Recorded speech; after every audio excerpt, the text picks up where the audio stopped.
Olá, está no ar mais um Direito Sem Fronteiras. A nacionalidade de uma pessoa indica o país onde ela nasceu. Se é brasileira, nasceu no Brasil. E essa é a única possibilidade, certo? A resposta é não. Em regra geral, é aquele que nasce em solo de outra nação ou é filho de pais que nasceram por lá. A nacionalidade é um direito garantido, mas há outras maneiras de se obter o documento. E cada país determina quais são. No Brasil, por exemplo, um estrangeiro que mora aqui há vários anos e cumpre uma série de pré-requisitos pode requerer a cidadania. E o que você diria de países que vendem esse direito? Cidadania por dinheiro. É sobre isso que falaremos no programa de hoje. A Bulgária é um dos 28 estados membros da União Europeia. A capital, Sofia, é a maior cidade do país, com 1,5 milhão de habitantes. A indústria metalúrgica é a grande engrenagem que movimenta a economia. É responsável por 75% da produção nacional. Não é suficiente. A Bulgária passa por um período de recuperação econômica e tem o fato de fazer parte da União Europeia como um trunfo. Está vendendo cidadania para quem tem muito dinheiro e quer investir no país. Pagou, virou búlgaro. Eu apresento Elisa Ribeiro Pinchemel, doutora em Ciências Sociais, e a advogada especialista em imigração, Ana Paula Dias Marques. São as nossas convidadas de hoje para a discussão desse assunto.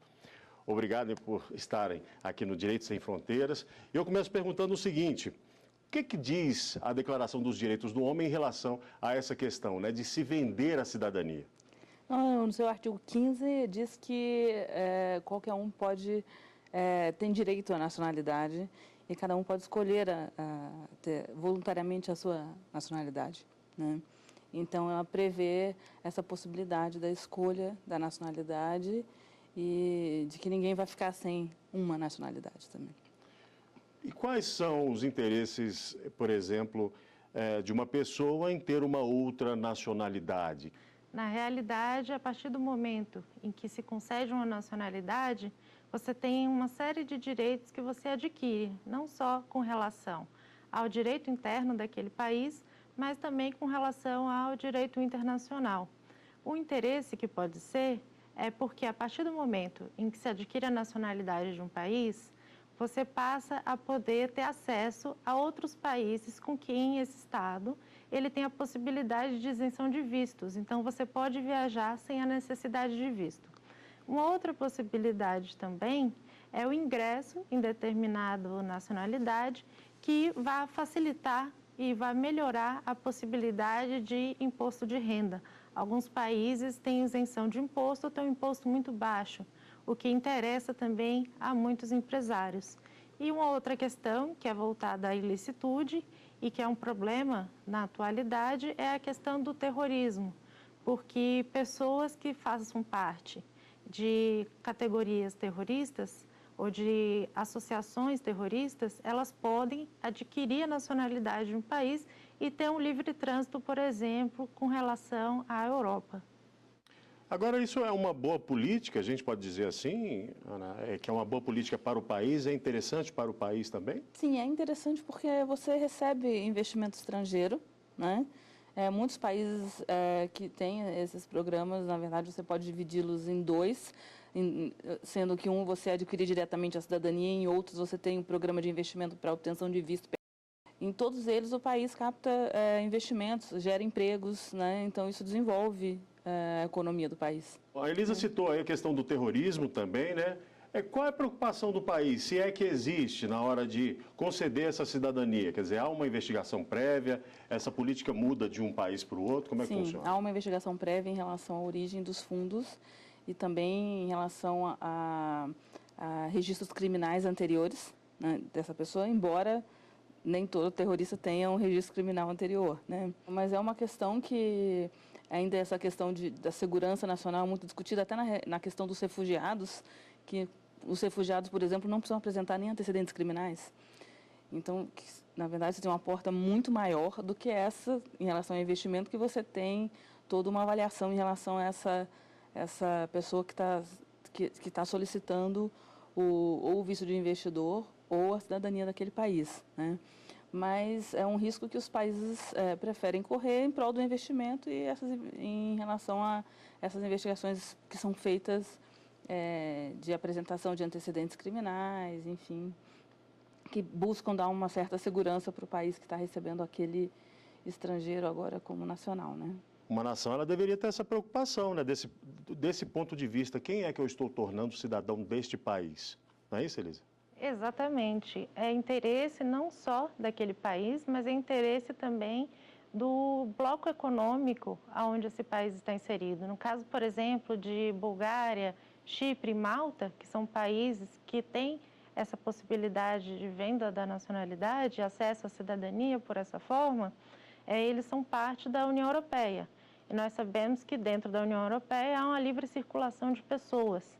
Então, a partir do momento em que o indivíduo ele adquire essa nacionalidade, em que ele tem possibilidade de ingressar naquele país, ele vai passar livremente por esse país. Então, a União Europeia ela tem algumas diretrizes com relação à segurança das fronteiras e a segurança dentro dos limites do espaço europeu. Então, os países eles também se interessam e procuram, justamente por esse compromisso internacional, eles procuram verificar esses antecedentes. Mas nós precisamos fazer uma distinção entre alguns países, por exemplo, Malta e Chipre e Bulgária. Por quê? Malta faz parte do espaço Schengen. E esse espaço, ele permite que a partir do momento em que se ingressa no país que faz parte desse acordo, você não precisa passar por mais nenhum procedimento de migração aduaneiro, você tem um livre trânsito. Já a Bulgária e o Chipre não fazem parte desse acordo. Então, apesar deles terem livre trânsito na União Europeia, eles precisam sim se identificar quando fazem a migração desses países para outros países europeus que fazem parte do acordo. Mas a União Europeia, quer dizer, o bloco, ele pode de alguma forma tentar impedir que isso aconteça especificamente em algum país, de repente por alguma circunstância onde isso está sendo feito de forma, sei lá, indiscriminada ou esteja gerando risco para a União Europeia? Há essa possibilidade? Já houve casos de Malta, se eu não me engano, que ele não exigia a residência anterior na primeira versão da lei, não exigia a permanência de 1 ano no país antes de poder entrar com um pedido. E a comunidade europeia fez uma pressão e aí a lei foi modificada para exigir que um tempo de 1 ano anterior antes do pedido, além do investimento, né, para conseguir a cidadania. Né? Então, em alguns momentos essa pressão pode acontecer. Né? Porque certamente de país para país isso muda, né? Exatamente. A legislação ela é sempre muito rígida, porque da forma como a gente fala aqui, às vezes parece que é até fácil. Ah, vou comprar a cidadania ali e tal por um preço, né? Mesmo que seja muito alto. A legislação é rígida para que isso aconteça nesses países? Os pré-requisitos, eles giram em torno da verificação da origem do dinheiro, né? E em relação aos antecedentes criminais. Em geral, esses são critérios objetivos para o processo. Alguns países, você tem por exemplo, Granada, que é um país bastante interessante, porque ela tem acordo, é o único país desses que a gente está comentando aqui agora, que possui acordo com os Estados Unidos do Tratado do Visto E2, né, que é um visto de investidor. Então, ela não exige residência, exige um investimento num projeto imobiliário em torno de 350 mil dólares, que depois podem ser resgatados no final de 5 anos. Então, e você, além de ter toda a liberdade em relação aos vistos ao qual Granada possui acordo, né, para não necessidade de livre circulação, você ainda pode entrar nos Estados Unidos com esse visto de investidor, que é um visto que o Brasil não tem acordo com os Estados Unidos. Então, muitas pessoas optam por Granada por essa facilidade. É um país que é flexível em relação às exigências. Vamos deixar uma coisa clara aqui. Quando a gente fala aqui da venda, da compra da cidadania, a gente não está dizendo que a pessoa vai lá e dá dinheiro para o governo, paga uma taxa para comprar essa cidadania. A gente está falando que há um investimento, essa pessoa vai fazer um investimento naquele país. Exatamente. Em alguns casos, há uma doação, em que ela pode optar, Granada também é um exemplo como esse, que ela pode optar por uma doação, onde ela não vai ter esse retorno. Tem um fundo de investimento do governo onde ela faz essa doação, ou ela investe num fundo imobiliário, e nesse fundo ela faz o investimento, esse investimento fica lá durante 5 anos, e depois ela pode vender. No caso Granada, você compra com esse valor de $350 mil, 50% de um imóvel, de um projeto já pré-registrado no governo para esse tipo de obtenção de cidadania. Elisa, pode ser interessante, né, desse ponto de vista do investimento para esse país, né, poder captar, né? Sim, do ponto de vista do investimento é muito interessante, porque geralmente os países que optam por essa possibilidade, eles têm uma economia muito pequena e uma possibilidade de você receber investimento estrangeiro é importante não só para a economia nacional, mas também para o balanço de pagamentos, com relação ao PIB, que melhora, e também você vai poder atrair pessoas que têm interesse em investir e desenvolver o seu país.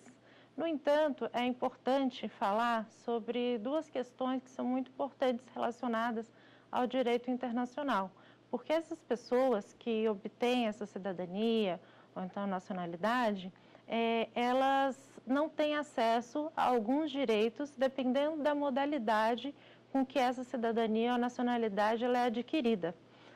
Nós temos 2 casos que são paradigmáticos com relação a esse assunto.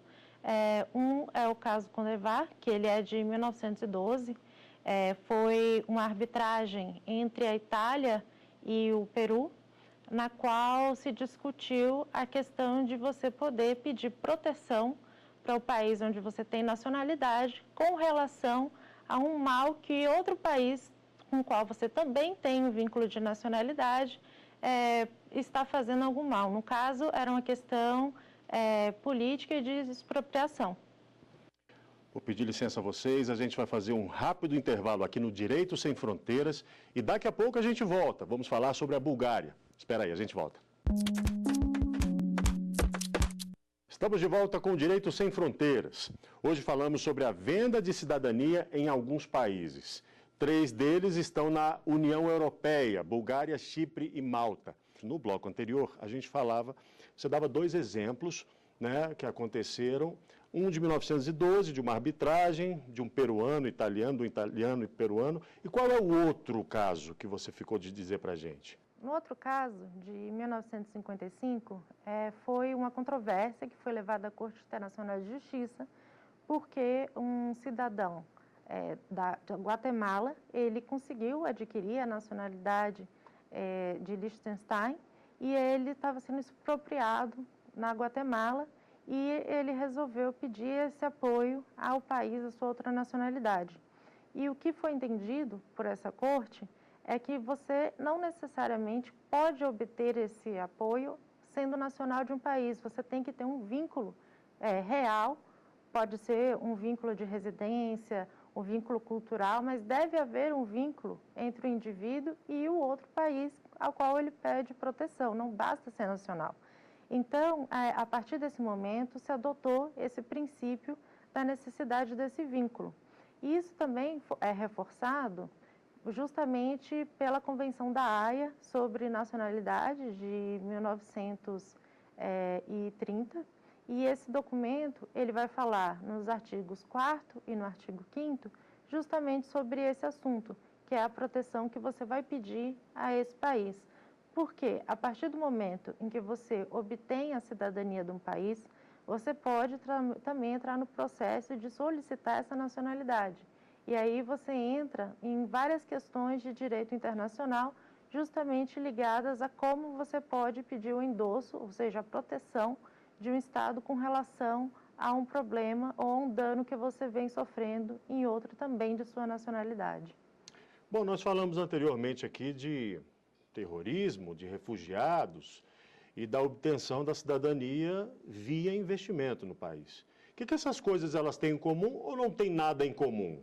Um tem uma questão muito mais humanitária, que é o caso do refúgio. Que você está atendendo, o país está recebendo, acolhendo aquelas pessoas que muitas vezes estão sem empregos, estão financeiramente sem condições, né? Já o visto de investidor, ele pega uma outra perfil, assim, vamos dizer, desse imigrante, assim, que seria a pessoa que tem condições financeiras de investir no país. Então, aí ele vai trazer, não que o refugiado não vá trazer desenvolvimento, mas o investidor vai gerar empregos, né? Vai gerar investimentos, vai também fazer o país crescer. Existe algum problema nessa política da venda de cidadania que seja recorrente? Eu acredito que não, justamente como a professora falou, porque você está gerando investimentos no país e você está gerando um aumento de capital e o giro do comércio, o giro de capital no interior do país.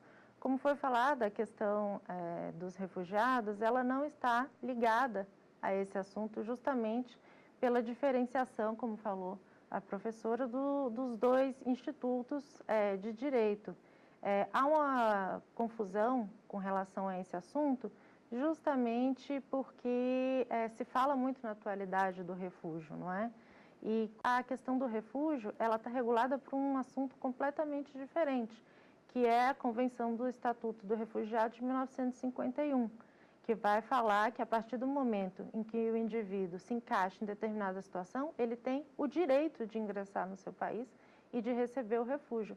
Enquanto o direito à nacionalidade, ele é ato de soberania do Estado, é a própria legislação do Estado que vai determinar e o próprio país. Então, a possibilidade de você ter um problema com relação a essa pessoa, ela é minimizada, porque ela vai ter que seguir a sua legislação e você não é obrigado a conceder a essa pessoa o ingresso no seu país. Mas, novamente, eu penso que hoje em dia a gente está muito voltado à questão do terrorismo e isso não impede de que organizações terroristas elas apresentem-se como potenciais investidores naquele país para obter um benefício e conseguir ingressar em outros. Prometemos falar sobre a Bulgária. A Bulgária tem uma política diferente, assim, nesse sentido, assim, da venda da cidadania. Não se vende a cidadania diretamente na Bulgária, ou estou errado? Na Bulgária você faz um investimento de $512 mil. Ele te dá o direito ao visto permanente. Após 5 anos, você pode solicitar a cidadania da Bulgária. Né? Então, primeiro um visto permanente... E depois a cidadania. Depois então, a cidadania. Alguns países também possuem esse mesmo tipo de previsão legal, onde, ao invés da cidadania, diretamente, você obtém inicialmente um visto permanente, que é o caso dos Estados Unidos, o caso do Brasil, Portugal, enfim, outros países que trabalham com o visto de investidor, né? Que te dá direito a uma residência permanente, mas não vai te dar direito a voto. Né? Você acaba usufruindo da maioria dos direitos do cidadão daquele país, mas você não pode votar, alguns concursos públicos não pode participar. Então, ou seja, existem restrições. Existem restrições, há uma diferença, você não é cidadão do país, né? Uhum. Agora, uma questão que muitos que estão nos assistindo devem estar se fazendo é o seguinte: há limite para esse pedido de cidadania? Ou seja, eu posso vir aqui, peço cidadania num país, aí vou lá, peço em outro país. Que limites são esses, se é que existem? Há uma discussão grande em relação à aquisição e perda de cidadania ao se adquirir outra, né? Cada país adota um procedimento em relação à perda da cidadania anterior. Alguns países exigem que para você adquirir a cidadania desse país, você abra mão da cidadania anterior. Diferente dos casos de cidadania originária, onde você recebe a cidadania por ser descendente, né? Nos casos em que você opta por uma segunda cidadania. No Brasil, essa discussão é um tema com muitas divergências, embora a Constituição faça a previsão legal de que você, ao adquirir uma cidadania, voluntariamente você perde a sua anterior, se ela não for a sua cidadania originária, ou seja, com base na ascendência, ou se algum país impôs para você, que para você ter algum direito daquele país, você tivesse que obrigatoriamente abrir mão da cidadania anterior. O Supremo já julgou, teve o entendimento de que você só perde a cidadania brasileira se você se manifestar expressamente via processo que ocorre no Ministério da Justiça que quer perder a sua cidadania brasileira. Recentemente, houve um caso também no Supremo com uma posição divergente, né? E eu já tive clientes já que comunicaram ao Ministério da Justiça que tinham solicitado outra cidadania por naturalização, né? Que não originária, e o Ministério da Justiça abriu o processo para perda da cidadania brasileira, né? Bom, vamos voltar a falar sobre o mundo, então. A gente tem não só entre os países de grande economia da Europa, mas também pequenos países e que não estão listados entre esses grandes. Que relação tem esse fato desses pequenos países com a questão da venda da cidadania? É uma forma de capitalizar que vamos ter dinheiro para fazer as coisas que a gente precisa fazer? Você acha isso, Elisa? Exatamente. Eu acho que é uma forma de capitalizar, porque esses países, eles, na verdade, não são grandes exportadores, eles não são grandes receptores de investimento estrangeiro, e é uma forma de você incrementar a economia nacional. Nós estávamos falando logo agora com relação a essa aquisição de cidadania, de nacionalidade, e é interessante falar, com relação ao direito internacional, que existe um tratado. Esse tratado só tem 15 países membros e ele é um tratado que é muito criticado. É a Convenção de Montevidéu, ela é, se eu não me engano, dos anos 50, e ela fala que a partir do momento que você adquire uma segunda nacionalidade ou cidadania, você perde a sua anterior. Então, esses países, eles se comprometeram justamente com isso. Então, esse investidor que vai atrás desse benefício, ele pode, se ele for nacional de um desses países que assinaram essa convenção, ele pode perder a sua nacionalidade, ainda que originária.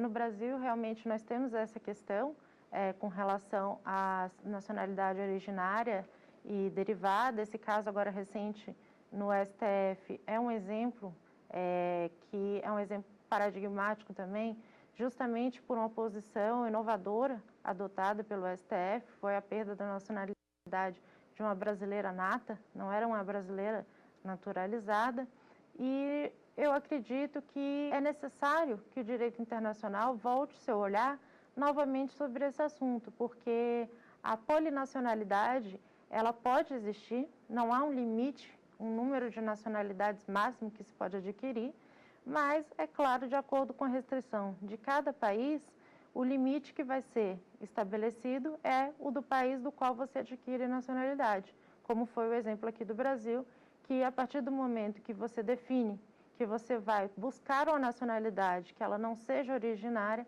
você vai ter a perda da nacionalidade brasileira. E o mais interessante nisso é que esse processo da perda da nacionalidade brasileira, ele tramita muito facilmente, você dá uma entrada com os documentos no Ministério da Justiça, faz o pedido e é um procedimento bastante simples. Mas você pode também depois pedir a renaturalização. Você pode se arrepender e pedir a sua nacionalidade brasileira de volta. Nos Estados Unidos, como é que é, professor? Então, em relação à perda da nacionalidade, ele admite a dupla cidadania. Os Estados Unidos admitem. E para você comprar a cidadania americana? Então, nos Estados Unidos, eles não têm essa possibilidade de aquisição da cidadania americana por investimento.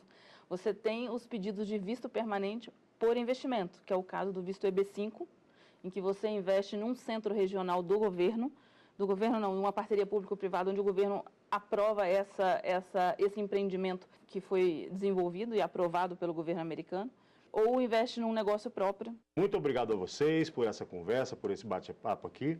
Eu agradeço também a nossa audiência aqui no Direito Sem Fronteiras. Para assistir aos programas pela internet, acesse tvjustiça.jus.br. E para entrar em contato com nossa produção, mande uma mensagem para o Direito Sem Fronteiras, @stf.jus.br. Até o próximo programa. Tchau.